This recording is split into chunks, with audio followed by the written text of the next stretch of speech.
I'm delighted to be with you tonight. First, I do want to say a word about pollsters who have become sort of the punching bag for just about everybody who's criticizing this election.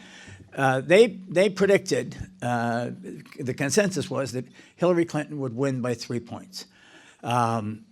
Hillary Clinton won the popular vote by 2 points. She will win by 2 million votes when all votes are in. She will have won by 20 times as many votes as John Kennedy beat Richard Nixon, 4 times as many votes as Richard Nixon beat Hubert Humphrey.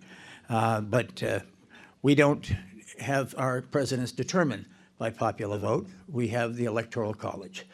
Now, for 128 years, we never had an election where one candidate won the popular vote and the other candidate won the Electoral College. We have done that now twice in 16 years. And it's not going to be changed. It's not going to be changed because small states love it. If you live in Wyoming, Wyoming has one electoral vote for every 165,000 of its residents. Whereas if you live in California, one electoral vote is for every 720,000 residents. So Wyoming is not going to give it up, and you're not going to change it. But it is an anomaly that of the 123 democracies in the world, most of which have become democracies since World War II, following the inspiration, the example, the leadership of the United States, of those 123, not one of them has thought wise to adopt any version of the Electoral College. So that's really rather remarkable. What was remarkable about this election, to me, were a couple of things. It was an election, obviously, of change. We only have 2 kinds of elections in America: an election of continuity or change. That we like the way things are going, and we're going to continue in that direction. President Obama was reelected in 2012 over Governor Romney. In 2004, George W. Bush was reelected over John Kerry. Ronald Reagan was obviously reelected in 1984 over Walter Mondale. Those are continuity elections. This was going to be a change year and a change election. There was no question about it. And it's actually, this is the 13th election of either presidential election I've either worked in or covered. And people say, well, what does this remind you of? And the suggestion has been it's like 1980, when Ronald Reagan won an overwhelming landslide over Jimmy Carter.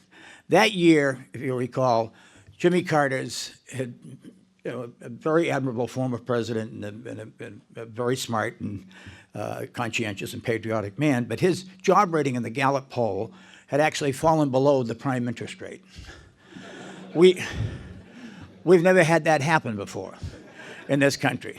So Democrats were nervous, and Republicans were scurrying for the nomination, and Democrats said, gee, we have one hope, and that hope is that the Republicans don't nominate George H.W. Bush, who was seeking the nomination that year, or Howard Baker, the Senate leader, who was an enormously popular figure in Washington, or even John Connally, who was a formidable former governor of Texas. If the Republicans would only be silly enough to nominate Ronald Reagan, a former actor with prematurely orange hair, as Gerald Ford said, we can beat him. Well, you got to be careful what you wish for in life, because Reagan, of course, did win 44 of the 50 states and became president and became a dominant political figure. Democrats in 2016 knew that they had a candidate who was not charismatic.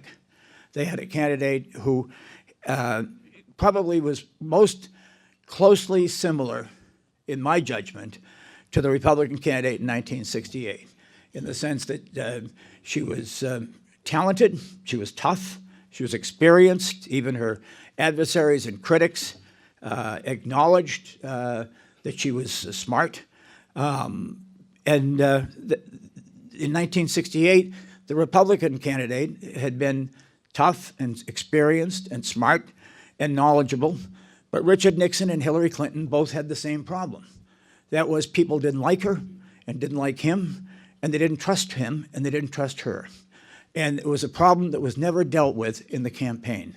There's a great Boston ward leader named Martin LeMasley of the 19th century who gave a piece of wisdom that if Hillary Clinton and her people had listened to, would have saved her a great deal of misery and perhaps even the presidential race. Martin LeMasley said, never write anything that you can say.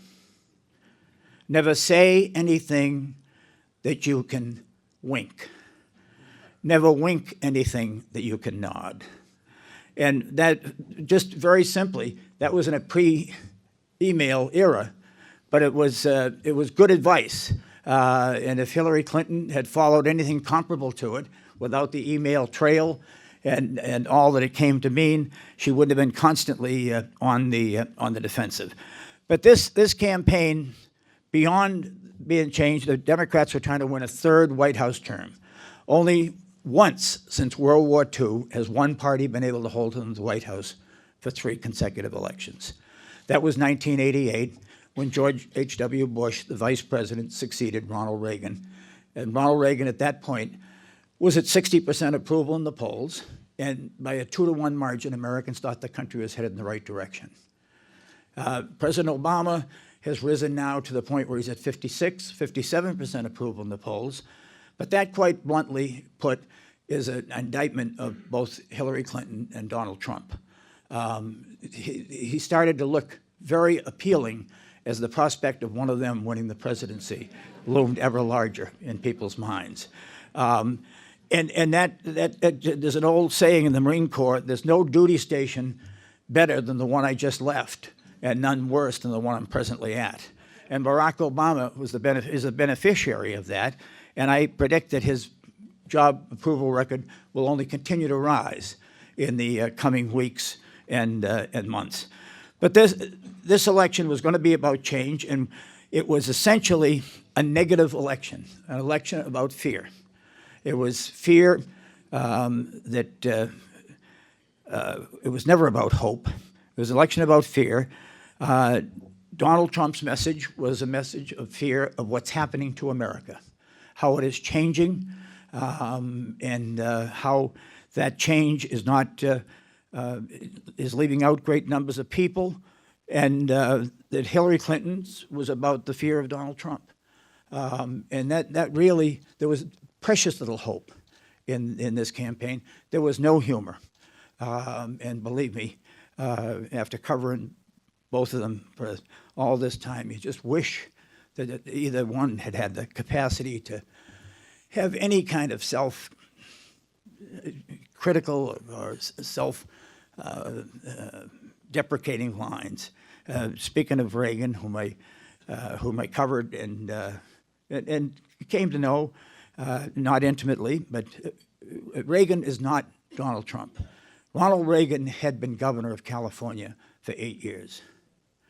Ronald Reagan, in California was the 9th biggest economy in the world when Ronald Reagan was its governor. And he came to Washington with a retinue of very talented people, whether you agreed with them or not. I mean, Cap Weinberger and Justice Kennedy and Bill Clark and Mike Deaver were all able people.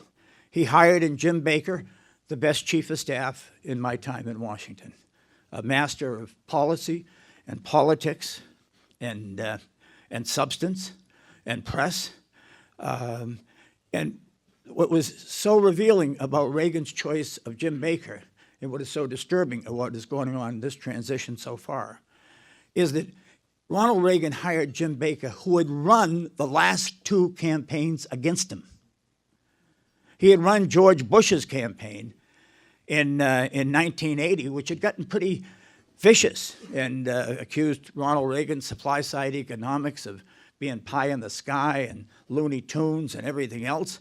And he had run Jerry Ford's campaign in 1976 when Reagan challenged Ford for the nomination.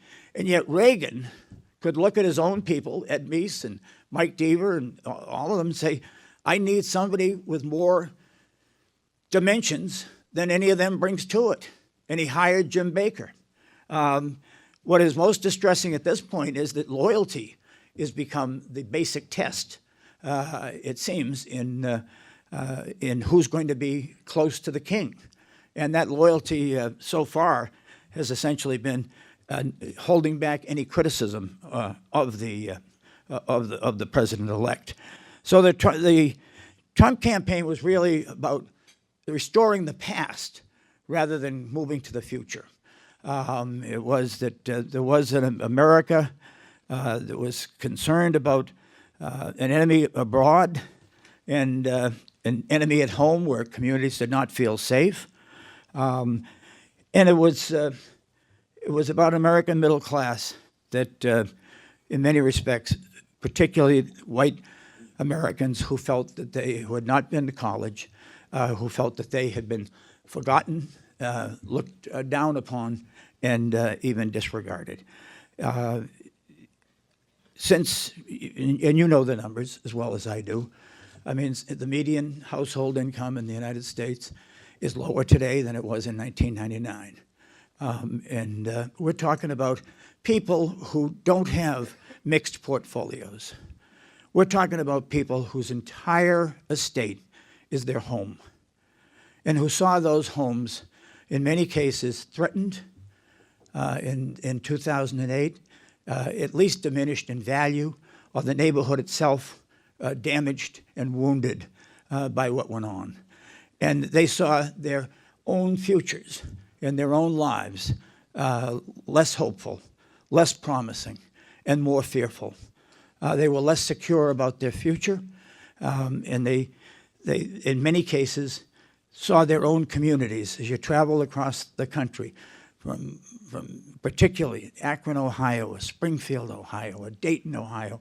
You see cities where the downtown, there are no owner-operated businesses any longer, where hope is a stranger. And this is really an America that has felt that the Democrats forgot them, and the Republicans had an ideology that didn't really have much place for them. They were entrepreneurial and encouraging investment and individuality. But these were people who had had wonderful lives by their measurement, who had manufacturing jobs that allowed them to educate their children, to have more than a good middle-class life.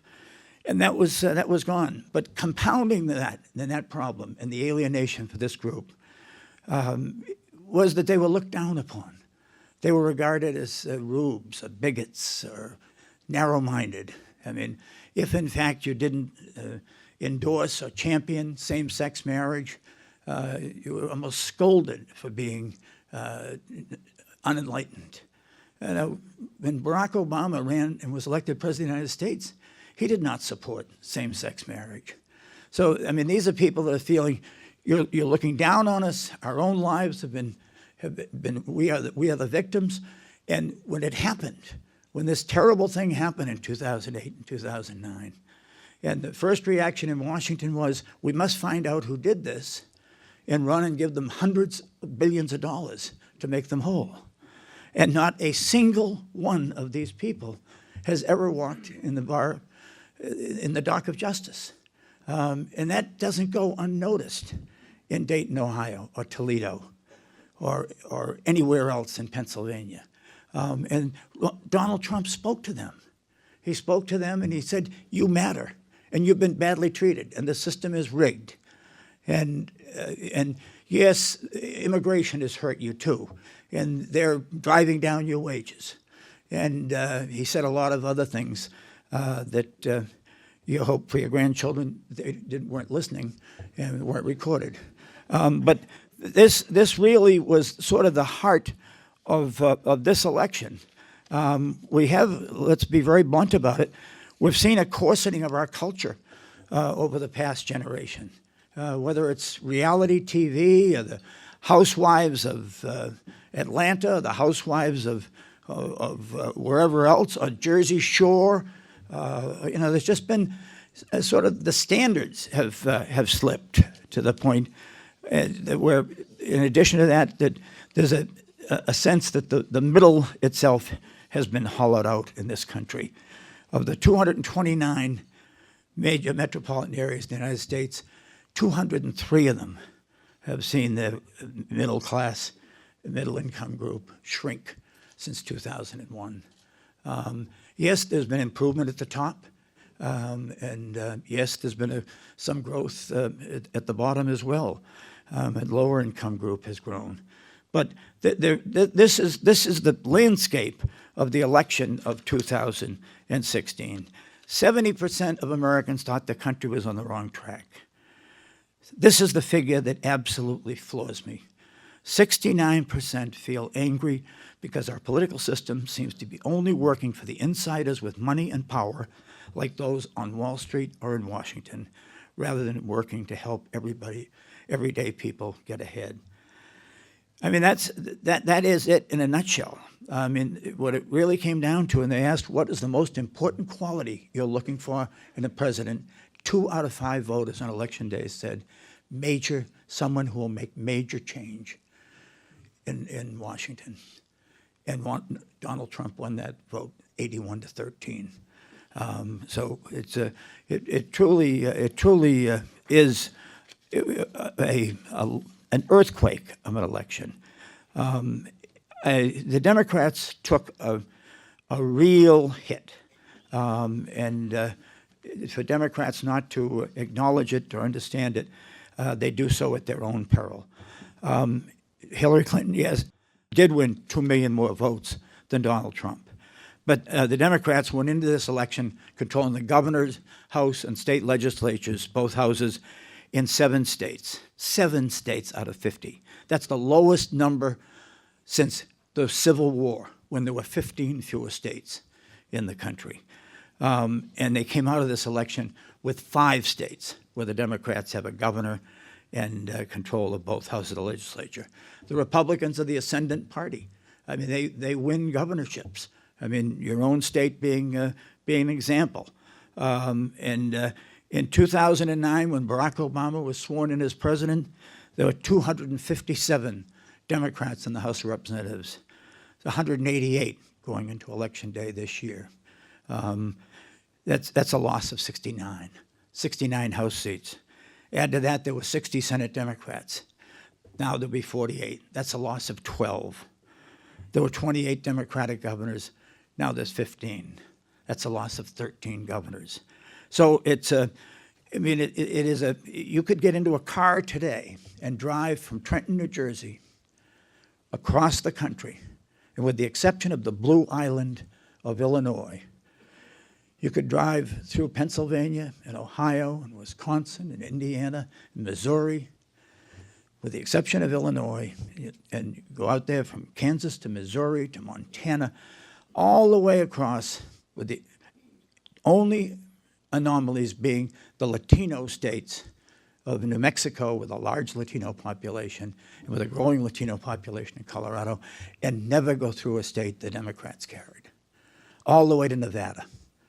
Nevada being the brightest spot on the entire electoral map for the Democrats this time. And the Democrats, quite honestly, in Congress have a problem.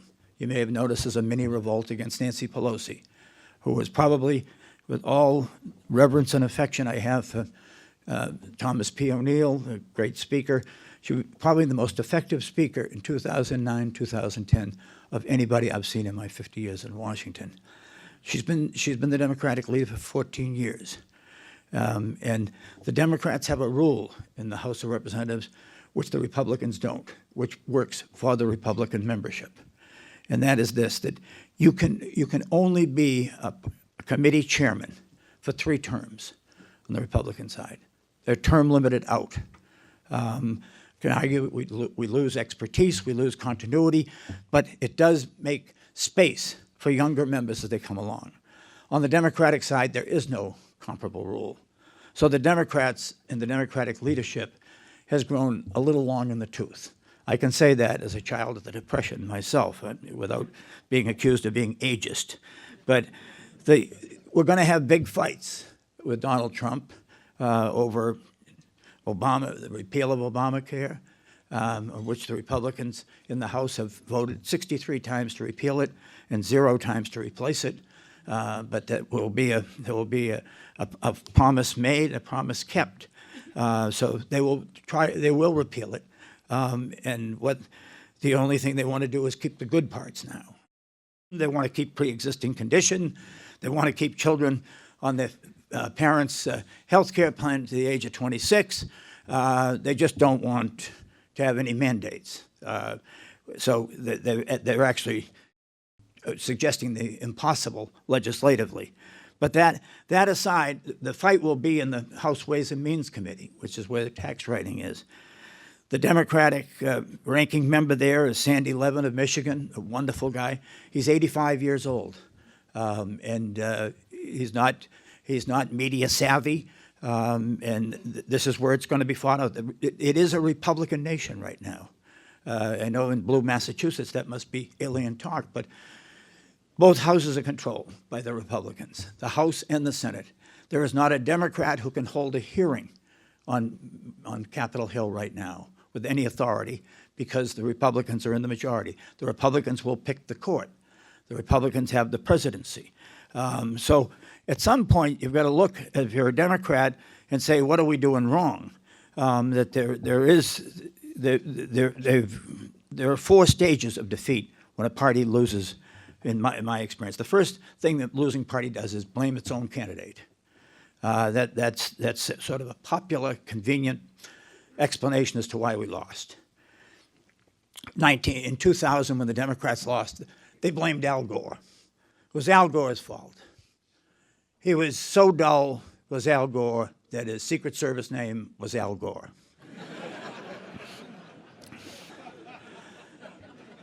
The Republicans in 2012 blamed Mitt Romney. Mitt Romney, my God almighty, had never had a hair out of place. He had never had a pimple. He had never had a cavity. He was too damn perfect, you know? I mean, we want somebody who's a real guy. So they blame Romney. And you go right through it, all the way through. You just blame your own John Kerry. It was John Kerry's fault. John McCain, it was John McCain's fault. Yeah? So you blame your own candidate, and then they go to the most dangerous point on the entire political compass, which is they want to blame the customer. It's the voters' fault. If you recall, when the Republicans won, 2 landslides with Ronald Reagan, and then George Bush beat Michael Dukakis in 1988, and then in 1992, when Bill Clinton beat George H.W. Bush and won the White House for the Democrats, and then won again in 1996, the first Democrat reelected to a second term since Franklin Roosevelt, what was the reaction of Republicans? I don't know what happened to the American people. They used to be strong and principled and independent. Now they've turned weak. They used to be broad-minded. Now they're narrow-minded and selfish and self-obsessed. After Trump's victory, I heard more Democrats say, my God, these people are all racist. Let's get one thing straight. Barack Obama carried Wisconsin and the white vote in Wisconsin. Barack Obama carried Iowa and the white vote in Iowa.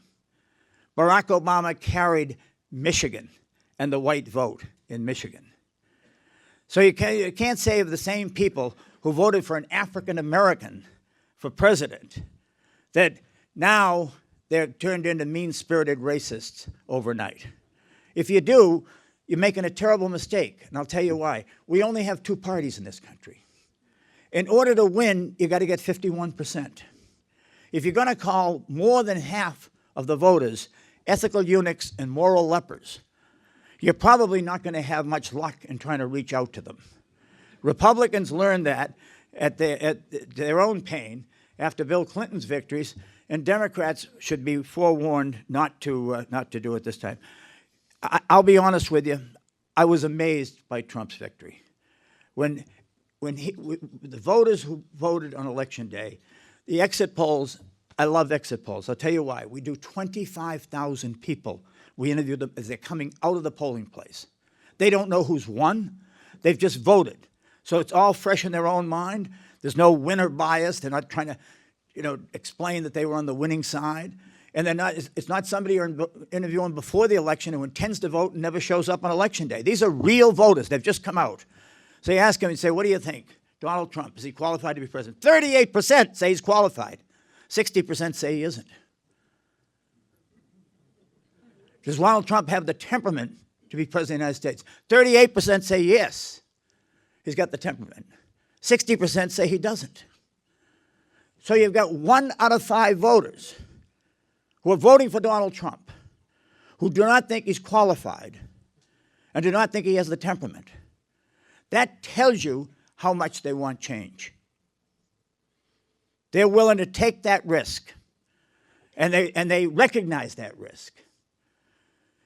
So the difference, as I mentioned, between Reagan and Trump is Reagan came with these people. Reagan had been a governor. He had submitted budgets. He knew. Trump doesn't know anybody. I mean, it really is bizarre to watch him meet people that everybody else in politics has known. I mean, it's exceptional. Now, is he the dominant figure? Yes, he is. Because understand this, every political party takes its face from the president. The president is and defines a political party. Donald Trump has just done something that no Republican has done since Reagan. He's carried Pennsylvania and Wisconsin and Michigan. And they look at that and they stand in some awe. They like John McCain, they even like Mitt Romney, or they like George H.W. Bush, or they like George W. Bush. None of them could do it. None of them could do it, and he did it. And he did it. And they stand in awe of him. And he did this, and don't forget it for a second. It was a hostile takeover of the Republican Party by Donald Trump. What did Republicans agree upon before this election? The Republicans were the party of free trade. Make no mistake about it. That was in the DNA of the Republican Party and in the Bible of the Wall Street Journal editorial page. The Republican Party was the party of liberalized immigration policy. That was certainly the established majority position within the party and its leading party intellectuals. The Republican Party was for a muscular foreign and defense policy and intervention across the planet. And thus we have the Bush-Cheney administration and its policies. And they were held. And what did Donald Trump do? Donald Trump confronted every one of them.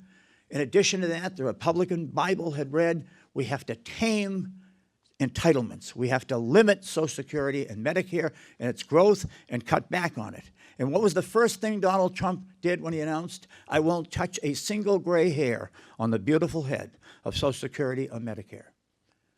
Then he confronted the party directly. He accused George W. Bush in an act I will never forget as I watched it in the South Carolina debate of knowing consciously that there were no weapons of mass destruction when he ordered 500,000 Americans into battle. I mean, it's just unthinkable. It's unconscionable. And he won the primary. So he's not only repealed that policy, he attacked free trade and said free trade may work in the big picture, but it's leaving behind too many casualties and wiping out too many hometowns. So the Republican orthodoxy that prevailed in the country, that was distilled in the speakership of Paul Ryan, was repealed by Donald Trump. It was a rather remarkable political achievement on his part.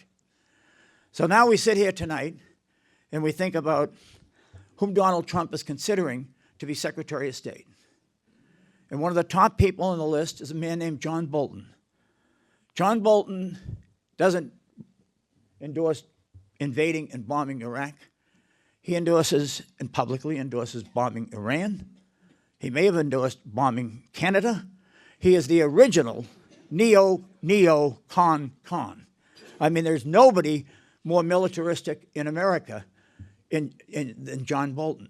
And I'm saying to myself, Donald Trump boasted, falsely, time and again, that he had opposed the war in Iraq, that he was against the war in Iraq. And that was his calling card. And he's about to at least consider somebody for Secretary of State who's the antithesis, 180 degrees away from it. Peggy Noonan, a conservative columnist of the Wall Street Journal, very, very talented person. She was a speechwriter for President Reagan. And she wrote in her book, which I always thought was rather cruel, the battle for the mind of Ronald Reagan was like the trench warfare of World War I. Never have so many fought so hard for such a barren terrain. I disagree. I disagree. Ronald Reagan, first of all, was very comfortable in his own skin. I covered him. I'll tell you a quick Ronald Reagan story, if I could. Ronald Reagan came to Washington, and we in Washington are a strange breed. I've lived there voluntarily for 52 years. I love the town, raised my family, grandchildren are there. But we don't make anything in Washington. Okay, we don't grow crops. We don't make computers. We don't make machines. So sometimes in Washington, it's difficult to measure exactly what we do. So when you're asked, Mark, what'd you do yesterday? Hey, I got here at 7:30 in the morning. Well, what'd you do? Well, I didn't leave till 8:30 last night. I mean, I can't tell you what I did, but I can tell you how long I didn't do it. It's sort of almost a Puritan ethic about it. Jimmy Carter was the quintessence of the Washington Puritan ethic. I mean, he was in the office before dawn every day. He literally burnt the midnight oil. He worked long and hard. And then comes Ronald Reagan. And Ronald Reagan is not in the office before 9:30 in the morning. And he's really in the office after 4:30 in the afternoon. So the press corps got on him. I said, maybe he's not up to it. He's 69 years old. Maybe, maybe he's lost a step.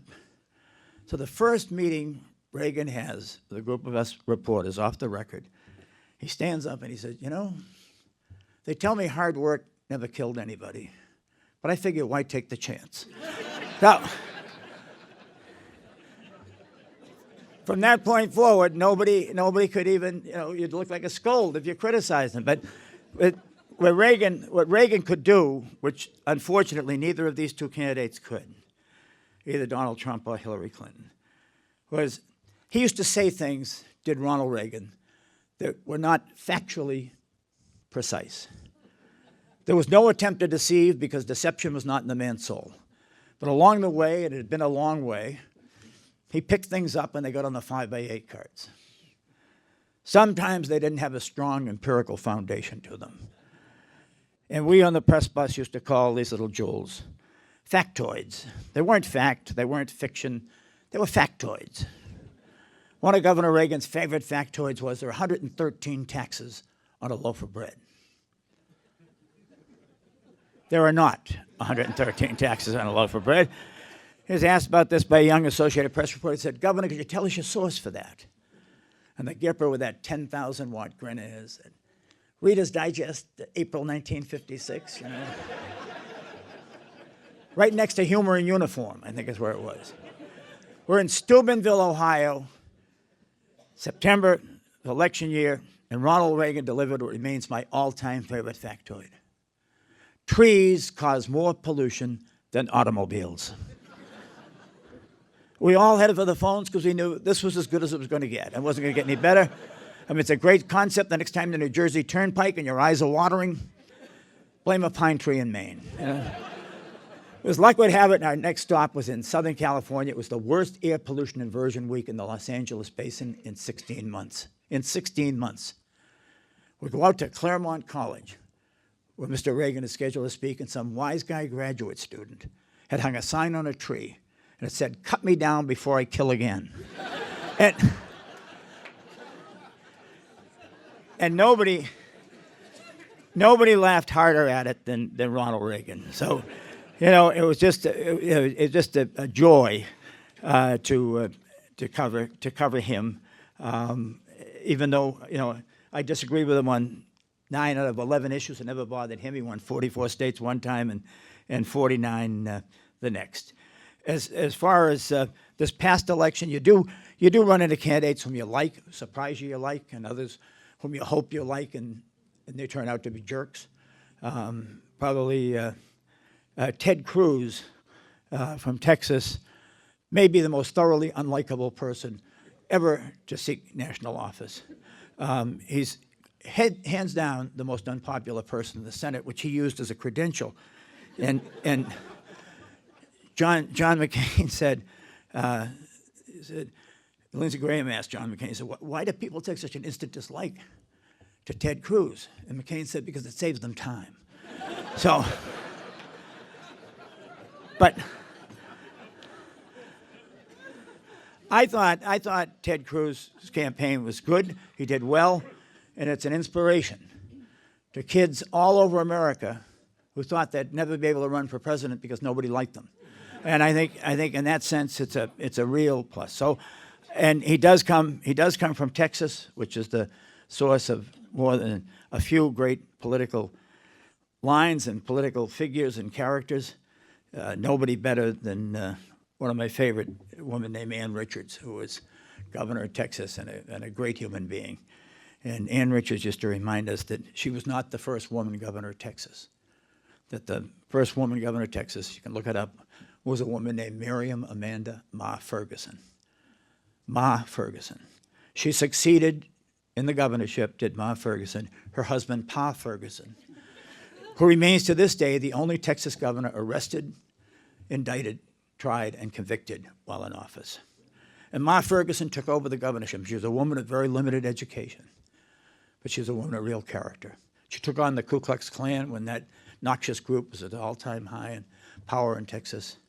But the big issue of Ma Ferguson's governorship was a raging public debate over the teaching of Spanish in other foreign languages in the public schools of Texas. And Ma Ferguson came out against the teaching of foreign languages in the Texas public schools. And this was her statement. You can look it up. No more teaching our children dirty, rotten French and Spanish. If English was good enough for Jesus Christ, it's good enough for Texans. So, that's why I like what I do. Thank you so very, very much.